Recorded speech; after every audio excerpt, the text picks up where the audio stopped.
Good morning students. आज का जो हमारा टॉपिक जो हमारी पिछली क्लास थी, mobilisation of the reserve food या reserve food material in seeds, उसमें हमने कार्बोहाइड्रेट का मोबिलाइजेशन पढ़ लिया था। और आज हम बात करेंगे किस तरह से स्टोर्ड प्रोटीन मोबिलाइज़ होगी और किस तरह से स्टोर्ड फैट मोबिलाइज़ होगा। Is it clear? इस डायग्राम में हमने देखा था कि किस तरह से जो कार्बोहाइड्रेट का मोबिलाइजेशन होकर के क्या क्या प्रोडक्ट बनते हैं और कौन कौन से एंजाइम एक्टिवेट होते हैं और उनका क्या रोल होता है। अब हम बात करते हैं सबसे पहले प्रोटीन का किस तरह से मोबिलाइजेशन होगा। तो सबसे पहले तो आपको मालूम होना चाहिए कि प्रोटीन है जो सीड में कहाँ का स्टोर होता है और कैसे वो मोबिलाइज़ करता है। Is it clear? तो सबसे पहले तो हम देखें कि जितने भी लेग्यूमिनस प्लांट्स होते हैं उन सब में जो कॉटिलिडॉन्स होते हैं उनमें प्रोटीन स्टोर रहता है, जबकि सीरियल्स के अंदर मेनली स्टार्ची एंडोस्पर्म होता है।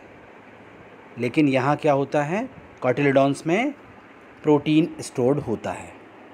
लेकिन ऐसा नहीं है कि सीरियल्स में सारा ही स्टार्ची एंडोस्पर्म होता है। आप जानते हैं कि स्टार्च के चारों तरफ एक प्रोटीन की लेयर भी होती है, जिसे क्या कहते हैं हम, एल्यूरोन लेयर। यानी कि वो भी तो एक रिज़र्व फूड है ना, उसका भी तो मोबिलाइजेशन करना पड़ेगा। तो सीरियल्स में भी ये होगा।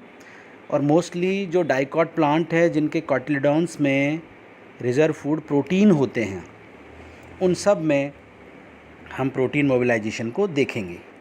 कुछ प्रोटीन क्या होती है, स्कूटेलम में भी होती हैं। अब स्कूटेलम क्या होता है, मोनोकॉट का जो सिंगल कॉटिलिडॉन होता है उसमें भी प्रोटीन स्टोर होता है। और एम्ब्रियो एक्सिस के भी कुछ पार्ट ऐसे होते हैं जहाँ पर प्रोटीन स्टोर्ड होता है। तो वो सारे प्रोटीन का मोबिलाइजेशन कैसे होगा उसे हम देखते हैं। देखिए, सबसे पहले एक बात और मैं बता दूं कि जो प्रोटीन होता है वो कहाँ स्टोर होता है। अभी बताया आपको कॉटिलिडॉन्स में और एलिरोन लेयर में। लेकिन प्रोटीन स्टोर होता है प्रोटीन स्टोरेज वैक्यूल्स के अंदर। प्रोटीन स्टोरेज वैक्यूल्स के अंदर जो प्राइमरी सोर्स होता है अमीनो एसिड्स का for new protein synthesis in the seedling. अब क्या होगा, ये प्रोटीन स्टोर्ड तो है लेकिन ये अपने स्टोर्ड प्लेस से मूव करेगी किस फॉर्म में, अमीनो एसिड और अमाइड्स की फॉर्म में। और वहाँ जाकर के सीडलिंग को जिस प्रोटीन की ज़रूरत है यानी कि न्यू प्रोटीन बनाएगी एज़ डिज़ायर्ड, जैसा उसको चाहिएगा उस तरह की प्रोटीन को वो अमीनो एसिड से बनाया जाएगा। अब क्या होता है कि जो प्रोटीन स्टोरेज वैक्यूल्स होती हैं उनमें उसके साथ साथ फाइटिन भी स्टोर होता है, पोटेशियम आयन भी होते हैं, मैग्नीशियम, कैल्शियम, सॉल्ट्स और फाइटिक एसिड्स भी होते हैं जो किस फॉर्म में है, मायो इनोसिटॉल हेक्साफॉस्फेट यानी फाइटिन है, जो फॉस्फेट कंटेनिंग ग्रुप्स हैं। A major storage form of phosphate in seed, यानी सीड के अंदर फॉस्फेट भी प्रोटीन के साथ एक्यूमुलेट होता है फाइटिन्स की फॉर्म में। अब उन्हें भी हमें मोबिलाइज़ करना है और उनमें जो फॉस्फेट है उसको भी यूज़ करना है। आपको पता होना चाहिए फॉस्फेट भी प्लांट में सीड जर्मिनेशन के टाइम बहुत ज़रूरी होता है, क्योंकि डीएनए का ये मेजर कंपोनेंट है। जब सीडलिंग को डेवलप होना पड़ेगा तो तेज़ी से सेल का डिवीज़न करना पड़ेगा, और तेज़ी से सेल डिवीज़न करना पड़ेगा तो उसके लिए डीएनए बनना पड़ेगा और उसके लिए फॉस्फेट बहुत ज़रूरी होगा। During the food mobilisation enzyme phytase, एक एंजाइम होता है फाइटेज, वो क्या करता है, हाइड्रोलेज कर देता है इसको फाइटिन को और रिलीज़ कर देता है फॉस्फेट और अदर आयंस को, जो सीडलिंग ग्रोथ के लिए बहुत ज़रूरी होता है। तो फाइटिन का मोबिलाइजेशन तो हमने देख लिया, लेकिन हमें तो अभी बात करनी है कि प्रोटीन का कैसे मोबिलाइजेशन होगा। तो सबसे पहले जो प्रोटीन है, जो प्रोटीन की वैक्यूल्स में है, उन्हें क्या होना पड़ेगा, हाइड्रोलेजेस यानी कि एंजाइमेटिक एक्टिविटी से उनका ब्रेक डाउन करना हमें पड़ेगा। तो देखिएगा कैसे होगा। तो मैंने ये कुछ तैयार किया है। कैसे होगा? मैंने अभी आपको बताया कि लेग्यूमिनस प्लांट्स के अंदर ये कॉटिलिडॉन्स में होगा, सीरियल्स में एल्यूरोन लेयर्स में होगा प्रोटीन, लेकिन होगा कहाँ पर? प्रोटीन स्टोरेज वैक्यूल्स में। Some protein stored in scutellum and embryo axis में भी होगा। तो सबसे पहले हाइड्रोलिटिक एंजाइम्स, हाइड्रोलिटिक एंजाइम या हाइड्रोलेज एंजाइम क्या होते हैं? ये एंजाइम क्या होता है कि वाटर की प्रेजेंस में ही इन्हें ब्रेक डाउन करेगा। जैसे ही इम्बिबेशन से पानी आएगा तो ये प्रोटीन सबसे पहले किस एंजाइम की मदद से, प्रोटीनेज की मदद से किस में टूट जाएगा? पेप्टाइड में। अब जानते हैं आप पेप्टाइड क्या होते हैं? प्रोटीन तो कॉम्प्लेक्स चेन होती है, और जब उनके छोटे छोटे पार्ट्स यानी कि कुछ अमीनो एसिड्स के ग्रुप में तोड़ दिया जाता है, यानी छोटे छोटे पीसेस में प्रोटीन को ब्रेक कर दिया पेप्टाइड्स की फॉर्म में। जैसे बहुत सारी चेन से बनी हुई तो एक एक चेन में तोड़ दिया, उन चेन्स को भी फिर फर्दर कट कर दिया। तो फिर एक एंजाइम और होगा पेप्टिडेजेस। ये क्या करेगा? अमीनो एसिड की फॉर्म में इन्हें ब्रेक डाउन कर देगा। आपको पता होना चाहिए जो यूनिट है प्रोटीन की वो क्या है? अमीनो एसिड्स हैं। तो अमीनो एसिड फाइनल यूनिट है। अब इस अमीनो एसिड को पहुंचा दिया जाएगा सीडलिंग में जहां इसकी ज़रूरत होगी, और इन्हें कंज्यूम करके नई नई प्रोटीन को बना लिया जाएगा। Is it clear?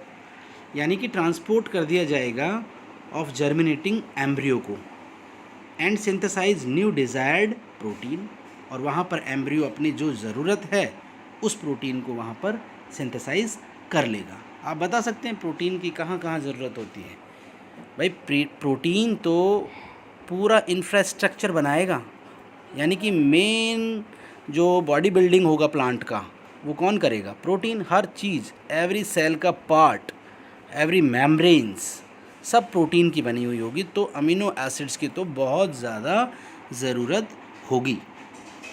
अब आप देखें ड्यूरिंग जर्मिनेशन, यानी कि जैसे सीडलिंग बनेगा तो जो प्रोटीन होंगे वो अमीनो एसिड्स मूव करेंगे इन फॉर्म ऑफ अमाइड्स। लेकिन मैं आपको बता दूं कि अमीनो एसिड्स सिंगल यूनिट की फॉर्म में ट्रैवल नहीं कर सकते, मूव नहीं कर सकते। बहुत कम ऐसी जगह है जहां इनका मूवमेंट होता है, लेकिन ये अमाइड में कन्वर्ट हो जाते हैं और अमाइड्स बना करके ये तेज़ी से मूव करने लगते हैं।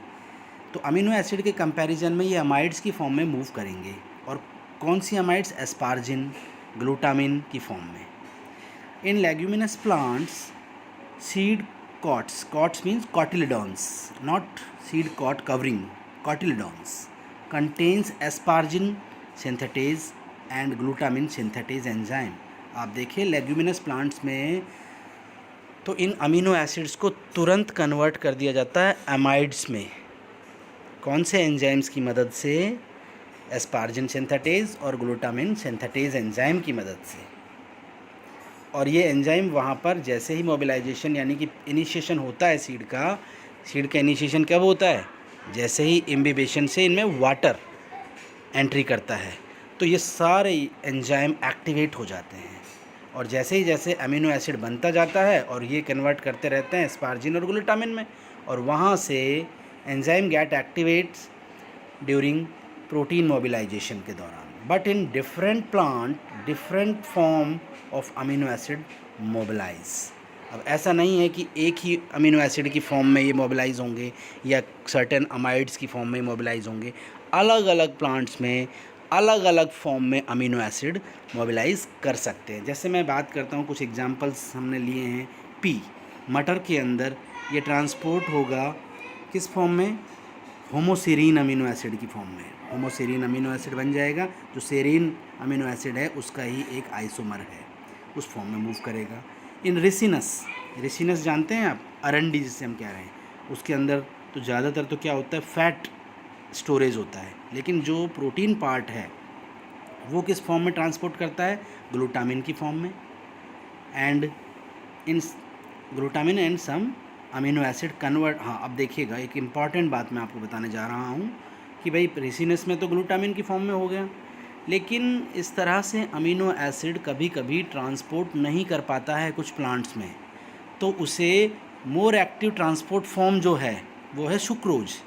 तो अमीनो एसिड्स को सुक्रोज की फॉर्म में कन्वर्ट कर दिया जाता है, और सुक्रोज की फॉर्म में ही ये प्लेस टू प्लेस ट्रांसपोर्ट होते रहते हैं। मैं आपको बता दूं कि कार्बोहाइड्रेट का जो ट्रांसपोर्ट फॉर्म है वो तो सुक्रोज़ ही है, यानी कि प्लेस टू प्लेस जो मूवमेंट होगा कार्बोहाइड्रेट का वो सुक्रोज़ की फॉर्म में होगा। तो कभी कभी क्या होता है, ग्लूकोनियोजेनेसिस की प्रोसेस से अमीनो एसिड्स को कन्वर्ट कर दिया जाता है, किसमें, सुक्रोज़ में, ग्लूकोज में, फिर सुक्रोज़ में, और फिर उस फॉर्म में उसको ट्रांसपोर्ट किया जाता है। Is it clear? तो ये था हमारा पूरा प्रोटीन का मोबिलाइजेशन। अब हम बात करते हैं लिपिड का मोबिलाइजेशन कैसे होगा। देखिए, लिपिड का मोबिलाइजेशन भी बहुत इम्पॉर्टेंट है।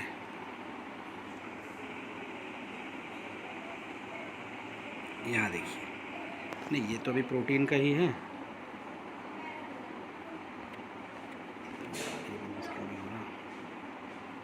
ये देखिए।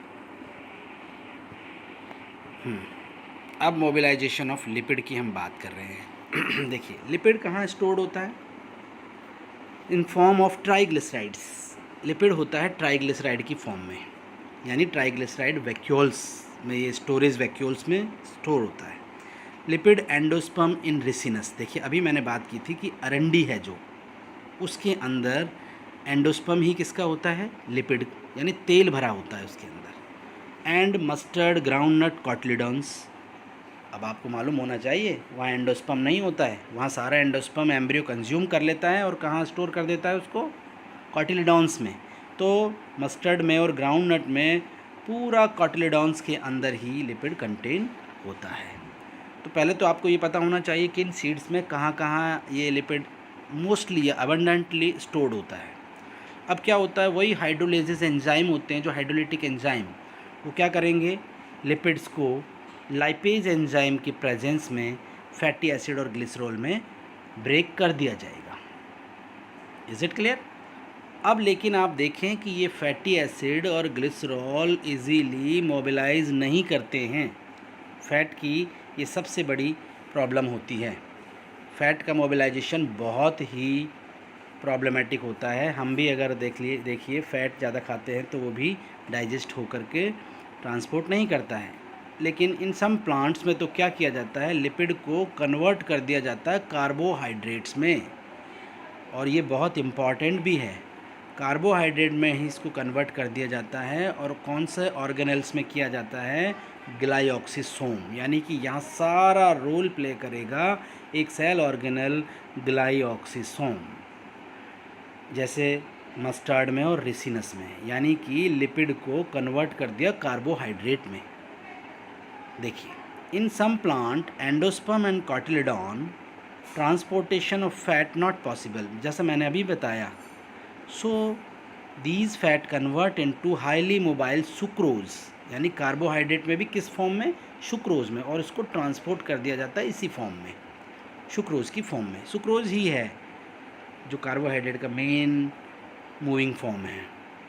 दिस कन्वर्जन ऑफ फैट, अब आप कहेंगे कि ये कैसे होगा कन्वर्ट, भाई कैसे फैटी एसिड को और हम इसको कन्वर्ट करेंगे, वो ऑर्गेनेल तो बताया आपको, glyoxysome. The conversion of fat into sucrose या glucose takes place in coordination of mitochondria. देखिएगा, अकेला ग्लाइऑक्सिसोम ही नहीं करेगा, mitochondria, oleosomes, glyoxysomes and cytoplasm, इनके कोऑर्डिनेशन से ही ये सारा कन्वर्जन संभव हो पाएगा। और ये कब, जैसे ही सीड जर्मिनेशन इनिशिएट होगा तो उसी समय इन चारों का कोऑर्डिनेशन स्टार्ट हो जाएगा। चार कौन कौन, माइटोकॉन्ड्रिया, ओलियोसोम, ग्लाइऑक्सिसोम एंड साइटोप्लाज्म। अब आप देखिएगा, फैट या लिपिड किस फॉर्म में स्टोर्ड है, ट्राइग्लिसराइड्स की फॉर्म में, जिन्हें हमने ब्रेक भी कर दिया लाइपेज एंजाइम से, किसमें, फैटी एसिड में, और रिज़र्व टिश्यू में ये स्टोर हो गया। ट्राइग्लिसराइड की फॉर्म में भी हो सकता है अगर वो ओलियोसोम्स हैं। ओलियोसोम्स क्या होते हैं, रिज़र्व फैट की जो बॉडीज़ होती है उन्हें ओलियोसोम्स हम कह रहे हैं। और कुछ फॉर्म में लाइपेज ने इन्हें फैटी एसिड में ब्रेक भी कर दिया है। अब इसे कहाँ पर ले जाया जाएगा, इन ओलियोसोम से निकाल के फैट को, फैटी एसिड को किस में एंट्री कराई जाएगी, ग्लाइऑक्सिसोम में। और आपको मालूम होना चाहिए, आपने पढ़ा भी होगा, फैट का मेटाबॉलिज्म होता है बीटा ऑक्सीडेशन से, और बीटा ऑक्सीडेशन कहाँ किया जाता है? केवल ग्लाइऑक्सिसोम में। यानी कि फैटी एसिड का बीटा ऑक्सीडेशन किया जाएगा ग्लाइऑक्सिसोम में, और वहाँ ग्लाइऑक्सिसोम में इस फैटी एसिड को कन्वर्ट कर दिया जाएगा एसिटाइल कोएंजाइम ए में। एसिटाइल कोएंजाइम ए को कन्वर्ट कर दिया जाएगा सक्सिनेट में, यानी सक्सिनिक एसिड का जो आयोनिक फॉर्म है सक्सिनेट में कन्वर्ट कर दिया जाएगा, और ये सक्सिनेट एंट्री कर जाएगा कहाँ पर? माइटोकॉन्ड्रिया में। अब माइटोकॉन्ड्रिया में ये सक्सिनेट क्या बनाएगा? ऑक्सैलो एसीटेट बनाएगा, OAA, ऑक्सैलो एसीटेट। अब ये वहाँ से निकल के ट्रांसपोर्ट कर दिया जाएगा कहाँ? साइटोप्लाज्म में। Is it clear? और फिर कन्वर्ट हो जाएगा ग्लूकोज में। साइटोप्लाज्म में इसको ग्लूकोज में कन्वर्ट कर दिया जाएगा, और ग्लूकोज से आपको पता है मूविंग फॉर्म सुक्रोज है, इसको बदल दिया जाएगा सुक्रोज में, और फिर सुक्रोज को जहाँ भी ज़रूरत है वहाँ पर ट्रांसपोर्ट कर दिया जाएगा। यानी कि फ़ैट को फैटी एसिड की फॉर्म में सीधा ट्रांसपोर्ट या मोबिलाइजेशन सीड जर्मिनेशन के समय नहीं किया जाता है, और उसको ग्लूकोज में कन्वर्ट कर दिया जाता है। और वो ग्लूकोज में कन्वर्जन है जो 4 ऑर्गेनेल्स के कोऑर्डिनेशन से होता है। सबसे पहले जैसे जैसे हमने आपको बताया है इस तरह से ये, लेकिन ग्लाइऑक्सिसोम का मेन रोल है, क्योंकि जो बीटा ऑक्सीडेशन परफॉर्म होगा वो केवल यही होगा। तो एक बार फिर से आप उस पूरे डायग्राम को आप देखिए। स्टार्टिंग वाले डायग्राम में जो हम देख रहे थे, ये देखिए आप इस डायग्राम को आप देखें, इसमें क्या हो रहा है देखिए। इसमें हमने कहा प्रोटीन, पहले क्या हुआ? अमीनो एसिड, फिर अमीनो एसिड से डायरेक्ट ही अदर नाइट्रोजनस कंपाउंड और अमाइड्स की फॉर्म में ये ट्रांसपोर्ट हो गया है, और जहाँ जाकर के ऑर्गेनिक एसिड बनाना है वहाँ ऑर्गेनिक एसिड बना रहा है। नई नई प्रोटीन्स, नए अमीनो एसिड्स, एंजाइम बनते जा रहे हैं, और प्लांट ग्रो करता जा रहा है, और सारा मेम्ब्रेन सिस्टम है ये सब बना रहा है। Is it clear? इसके अलावा यहाँ अमीनो एसिड ऑर्गेनिक एसिड भी बनाता है। ऑर्गेनिक एसिड यानी कि DNA, RNA और भी डिफरेंट टाइप की फॉर्म है, और वो ऑर्गेनिक एसिड डायरेक्ट या तो यूज़ होंगे या फिर वो शुगर में कन्वर्ट हो रहे थे। मैंने बताया था ना कि कुछ अमीनो एसिड्स होते हैं जो शुगर में कन्वर्ट हो जाते हैं, फिर वो सुक्रोज की फॉर्म में इसमें ट्रांसपोर्ट होकर के मूव करेंगे। और फैट के लिए मैंने कहा ग्लाइऑक्सिलेट साइकिल चलेगा, जो कहाँ चलेगा? ग्लाइऑक्सिसोम में, लेकिन और सेल ऑर्गेनल है वो भी इसको कोऑर्डिनेट करेंगे। फिर शुगर में और सुक्रोज में कन्वर्ट होंगे, और बाद में इन्हें जहाँ जहाँ ज़रूरी होगा वहाँ वहाँ पहुँचाया जाएगा, और पूरी सीडलिंग में ये मोबिलाइज़ करते रहेंगे। तो आई होप कि आपको जो मैंने ये पूरा सीड जर्मिनेशन और उसके वेरियस फिजियोलॉजी, बायोकेमिस्ट्री, जो मोबिलाइजेशन ऑफ रिजर्व फूड पढ़ाया है आपको समझ में आ गया होगा। आपको इनका असाइनमेंट भी करते रहना है। Is it clear? और कल या नेक्स्ट क्लास जो हमारी होगी उसमें हम बात करेंगे ट्रॉपिज्म ऑफ सीडलिंग, कि किस तरह से ट्रॉपिज्म और हार्मोन्स का क्या क्या रोल होगा। Thank you.